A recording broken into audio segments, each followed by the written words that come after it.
कृष्णा, राधे राधे आप सभी को। ओम नमो भगवते वासुदेवाय। आहोई अष्टमी की व्रत कथा।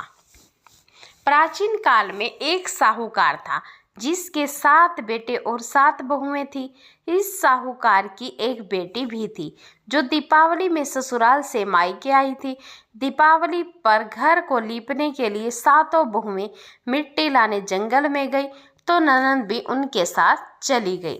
साहूकार की बेटी जहां मिट्टी काट रही थी, खोद रही थी, उस स्थान पर स्याहू अपने 7 बेटों से साथ रहती थी। मिट्टी खोदते हुए गलती से साहूकार की बेटी की खुरपी की चोट से स्याहू का एक बच्चा मर गया।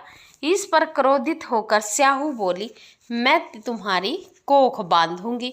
स्याहू के वचन सुनकर साहूकार की बेटी अपनी 7 भाभियों से एक एक कर विनती करती है कि वह उसके बदले अपनी कोख बंधवा ले। सबसे छोटी भाभी ननंद के बदले अपनी कोख बंधवाने के लिए तैयार हो जाती है। इसके बाद छोटी भाभी के जो भी बच्चे होते हैं वे 7 दिन बाद मर जाते हैं। 7 पुत्रों की इस प्रकार मृत्यु होने के बाद उसने पंडित को बुलवाकर इसका कारण पूछा। पंडित ने सुरही गाय की सेवा करने की सलाह दी। सुरही सेवा से प्रसन्न होती है और उसे स्याहू के पास ले जाती है। रास्ते में थक जाने पर दोनों आराम करने लगते हैं। अचानक साहूकार की छोटी बहू की नज़र एक ओर जाती है। वह देखती है कि एक सांप गरुड़ पंखनी के बच्चों को डसने जा रहा है और वह सांप को मार देती है।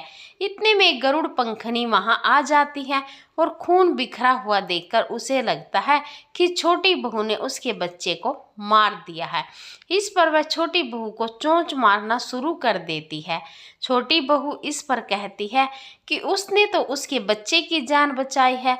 गरुड़ पंखनी इस पर खुश होती है और सुरही सहित उन्हें स्याहू के पास पहुंचा देती है। वहां स्याहू छोटी बहू की सेवा से प्रसन्न होकर उसे 7 पुत्र और 7 बहू होने का आशीर्वाद देती है। स्याहू के आशीर्वाद से छोटी बहू का घर पुत्र और पुत्र वधुओं से हरा भरा हो जाता है। हरे कृष्णा, राधे राधे आप सभी को। अगर आप ये कथा सुनते हैं तो इससे आप व्रत रखते हैं अहोई अष्टमी के दिन। जिनके पास औलाद नहीं है, पुत्र नहीं है, वो इस व्रत को रखिए। आपकी सूनी गोद भी भर जाएगी और आपके घर में खुशियों का बसेरा होगा। हरे कृष्णा, राधे राधे आप सभी को। वीडियो अच्छी लगी हो तो प्लीज़ लाइक करना बिल्कुल भी मत भूलिएगा।